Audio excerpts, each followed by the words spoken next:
Taught grades K through 12, obviously built in 1910. And it featured a chemistry lab located on the roof, just in case those kids mix something together that they shouldn't. The whole building wouldn't blow up. It's also worth taking note that there's a basement underneath that structure, one of the only buildings we have in our city to feature one. A lot of people say, what do you do if a tornado hits and you have no basements under your home here in St. Augustine? Well, to see in the news, you know, us Floridians, even transplants like myself, are incredibly tough. We'll throw our empty bottles at that tornado, belligerently yelling at it to go away. And if it ain't broke, don't fix it, right, folks? Off to the right of us, you're going to see our historic parking garage, although not historic in any way. The land it's built on is, as it's where the San Marco Hotel was once located, the most fancy hotel we had in St. Augustine. So fancy, in fact, that the two richest men in the world, Henry Flagler and John Rockefeller, stayed a winter season in it. They noted how mild that winter season was, and thought this would be a great place to turn into a tourist destination during those colder months. It worked out pretty darn good for them, as St. Augustine is now the tourist capital of North Florida, and of course Florida is the tourist capital of North America. Thank you, Henry and John. Ladies and gentlemen, we're fast approaching our next stop. This will be stop number 2. The Visitors Information Center. At the VIC, you can get tickets for all of our attractions around town, including tickets for our state parks. I'll be talking about one of those state parks quite a bit, called Anastasia Island.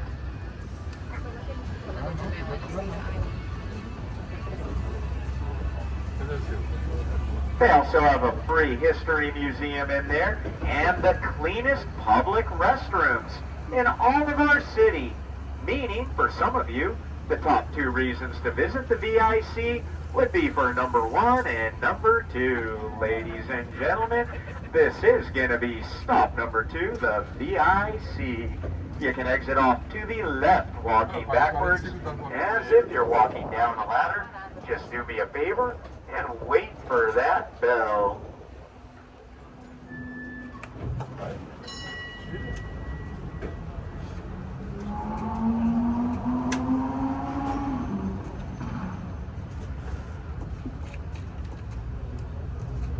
Remain seated while we are in motion.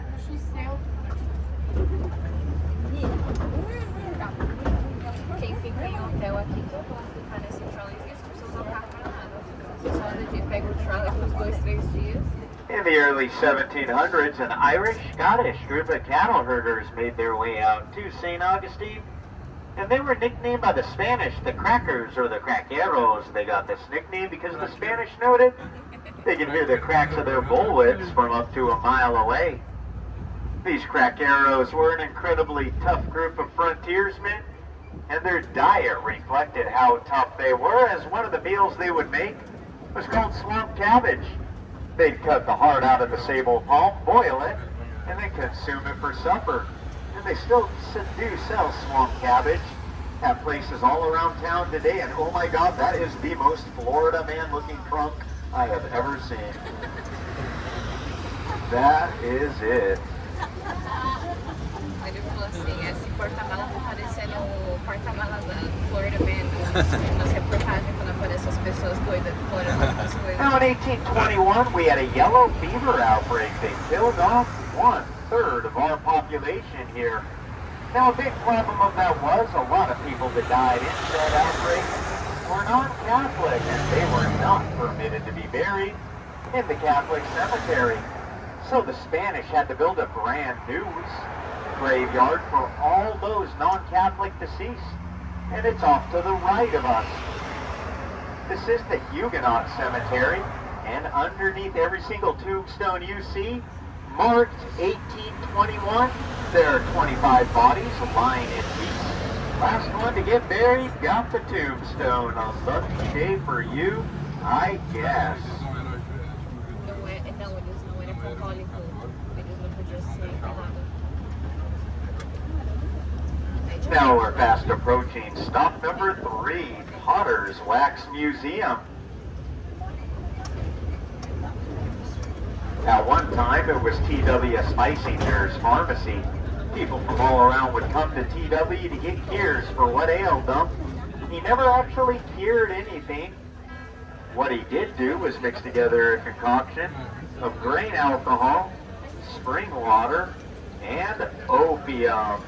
Not curing you, but making you feel a whole lot better. Of course you can't get opium there anymore, but you can get a picture of your favorite people in history. I am a bit of a French Revolution aficionado, and my favorite person in history is the apex of the revolution, one Napoleon Bonaparte. I got a picture of myself with Napoleon at Potter's Wax Museum, and I was kind of happy to see he's one of the few people, past or present, I can say I'm taller than.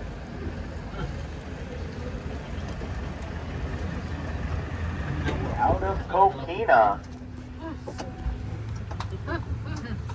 At night, they'd be locked shut tight to prevent bandits from entering the city by land, and they were erected in 1808. However, in 1908, the city decided they were a traffic impediment, and they wanted to tear down our gates, but the daughters of the American Revolution thought otherwise. They protested this by standing in front of the gates, serving tea to passerbys. This stopped the demolition crews from doing their job, and it saved our history at stop number 4, the city gates.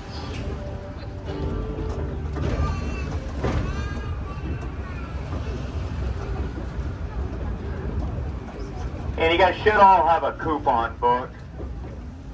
And if you don't, we can get you them later on today. Now, go on, bud. Now, as I'm pulling in here, look into the alley. Look into the alley, and it's got a bunch of balloons in front of it, but that's Augie's Draft Burgers. You guys all got to buy one, get one free burger over there at Augie's. If you have more than 2 people in your party, just pick up another coupon book. That'll offset the difference. It's probably going to be your cheapest lunch you can get around town. They also have a pretty good beer garden in there. Unfortunately, it's not buy one, get one free beers over there. Ladies and gentlemen, stop number 4, the city gates. You can exit off to the right, walking backwards as if you're walking down a ladder, and it looks like your ticket red. Não para.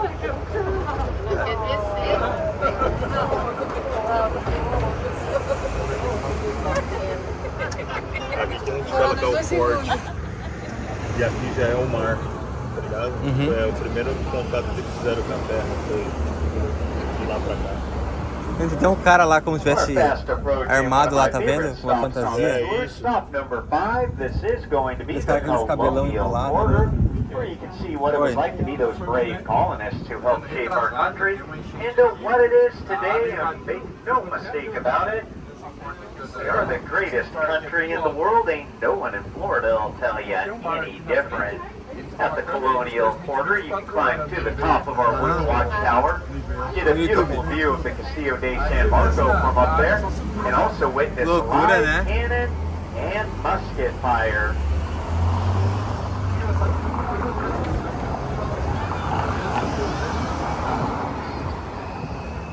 Era a internet do Elon Musk.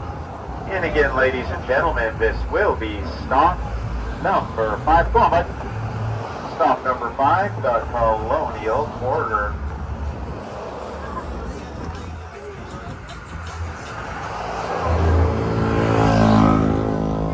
And if this is your exit, you can exit off either side, walking backwards as if you're walking down a ladder. Just do me a favor and wait for that bell, folks. Great steak, great seafood, beautiful view of the bayfront from over there. And guys, listen up. I've also found it's a wonderful place to take the wife to after an argument, because apparently that fancy dinner makes her forget what we were fighting about in the first place. I am now 46 years old and currently on my third marriage. And in my old age, I have learned the fine art of the apology. Meaning, I learned it now, ma'am. We go to the river and port quite a bit. Ele tava falando que ele tem 42 anos e já foi casado 3 vezes. Ele falou assim, eu finalmente aprendi como pedir desculpa, aceitar. The main front, if this is your exit, you can exit off to the right, walking backwards if you're walking down the ladder. For God's sakes, don't go to the left or you're going to find out really quick why we do have the highest auto insurance in all of the United States here in the great state of Florida. There is a reason why, folks.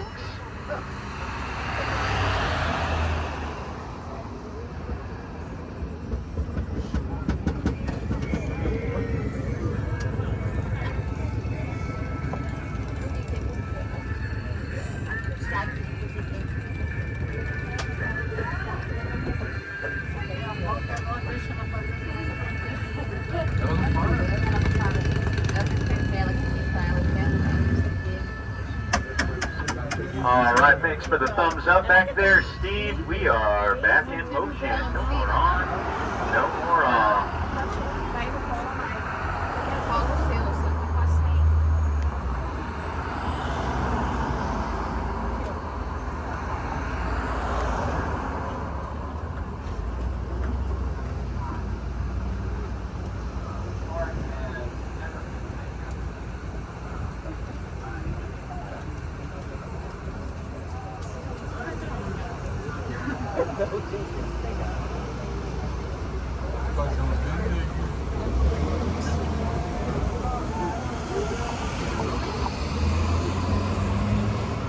Here we are on Hypolita Drive, coming down to St. George Street, Pedestrian Mall, which will be stop number 7. You're going to notice the cool Spanish architecture running throughout here. Some of these buildings do indeed date back to the very early 1700s. It's also quite tight and windy in here. And this helped prevent invasions due to the bottleneck effect.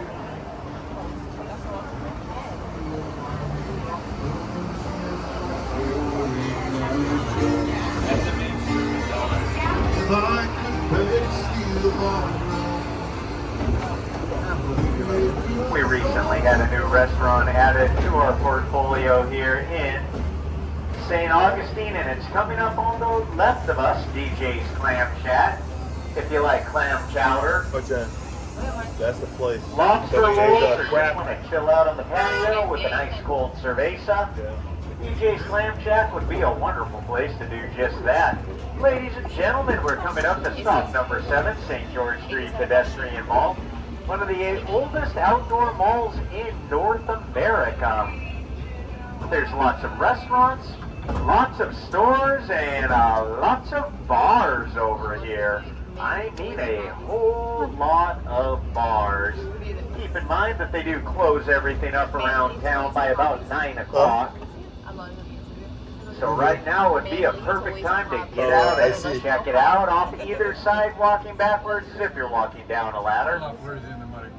Keep all those body parts and personal belongings inside the trolley at all times and remain seated while we are in motion.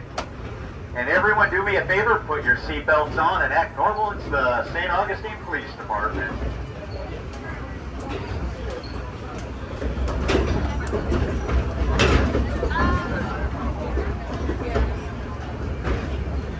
Que fácil pegar um copinho ali, só pra pegar o dinheiro e ficar dormindo. In the early 1700s, a man named Andrew Turnbull came here to North Florida, bringing with him the Norcans, who were from a small island in the Mediterranean called Minorca. They were meant to be his indentured servants and work on his indigo plantation.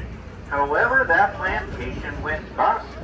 He abandoned the Minorcans, who were forced to walk 60 miles to St. Augustine, and upon arrival, they were granted free plots of land by the Spanish, which is important because without this happening, we could not lay claim to the longest continually inhabited city in North America, as we would have been abandoned at the end of the 7-Year War, as the Spanish had to evacuate before the Brits moved in. It was the Menorcans who kept our history going.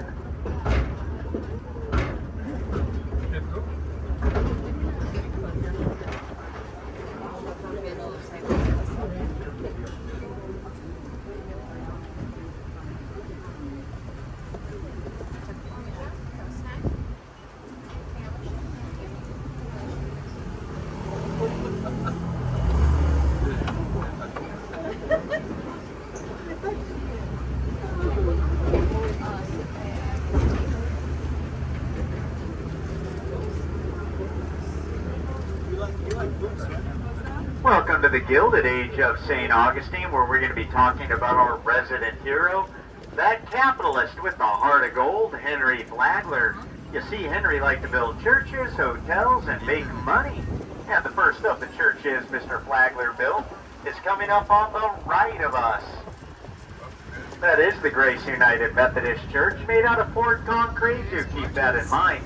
Its original location was where Henry wanted to build the Alcazar Hotel. He offered to buy the land off of the Methodists for 80 grand and build them a new church in a different location for free. We will see the Alcazar Hotel a little bit later on during the tour.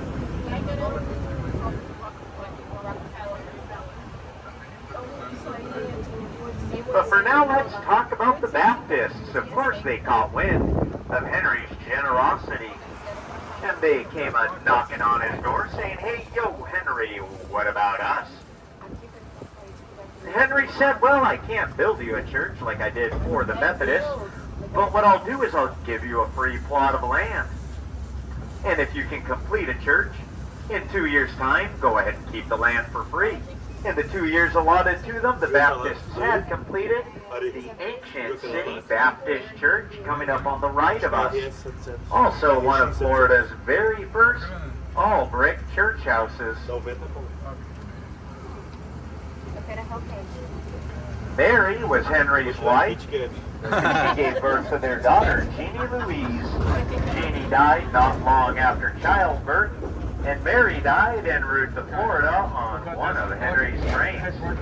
Deeply saddened by this, Henry wanted to build a church in 1 year's time to commemorate their death, and in 362 days, he had completed the Flagler Memorial Presbyterian Church on the right of us. Inside, there are 4 tombs, one for Henry, one for Mary, one for Jeannie Louise, and a 4th empty tomb that was intended for Henry's son, who elected to be buried in New York with the rest of his family. Not very Floridian of him, if you ask me. Ladies and gentlemen, stop number 8.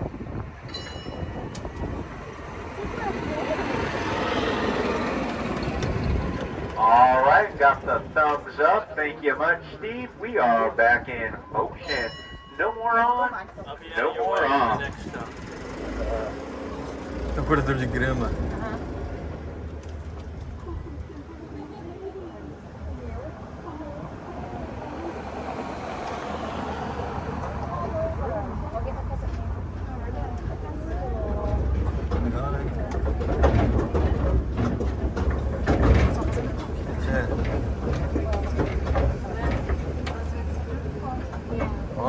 Now, Henry liked to build churches, but he really liked to build hotels as they generated money, and he did like his money. The first of the hotels he built is coming up on the right of us. Originally, this building was known as the Ponce de Leon Hotel. One of the first buildings in our city to feature electricity powered by Edison generators located on the roof. The building itself is another structure made out of poured concrete, and was a seasonal hotel open from the beginning of winter to the beginning of spring. 5 presidents stayed that winter season here, the last of which was Lyndon Johnson. In 1968, it became Flagler College, a private liberal arts college, And if you're wondering, the average 4.5-year degree here at Flagler will cost you about 140 grand, making me oh so glad I actually listened to my high school teachers that for some reason constantly informed me, camper, you are not college material. You'd better enroll in trade school. I took up their advice. Don't think I turned out any worse for wear. Go on, guys. Pior que é liberal arts, vai fazer o que com esse degree? Nada. Vai trabalhar no McDonald's com liberal arts.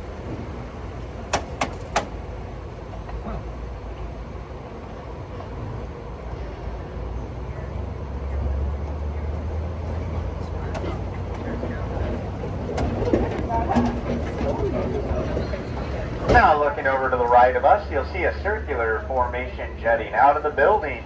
That was the grand ballroom of the Ponce de Leon Hotel, adorned with 70 stained glass windows made by Louis Comfort Tiffany. I do apologize for the glare in those windows, as they had to be encased in bulletproof glass because they're insured for $130 million. $30 milhões de dólares. Pra quê? Definitely not insured by State Farm out here. If you got that joke, you are a Floridian. É o... Aí eles mostram prova bala. Prova de bala. Now looking over to the right of us again, you're going to see black chains running across the wall, which are known as boom chains at Esse maluco tá acelerando essa cinquentinha aí. the mouth of our bay and then raised just above sea level. Anyone trying to sneak into our harbor would have their keel and rudder ripped off, rendering the ship completely useless and easy for the Spanish to take over in the morning. Boom chains, everyone. Essa cinquentinha. Passa logo, Now, né? if Incomodando. you've noticed, all of Henry's buildings have one thing in common, and that is their construction material is poured concrete. Any of us homeowners here in Florida understand the value of a concrete home. They're cheaper to insure than traditional stick frame homes, last forever, and hold up to our weather quite nicely.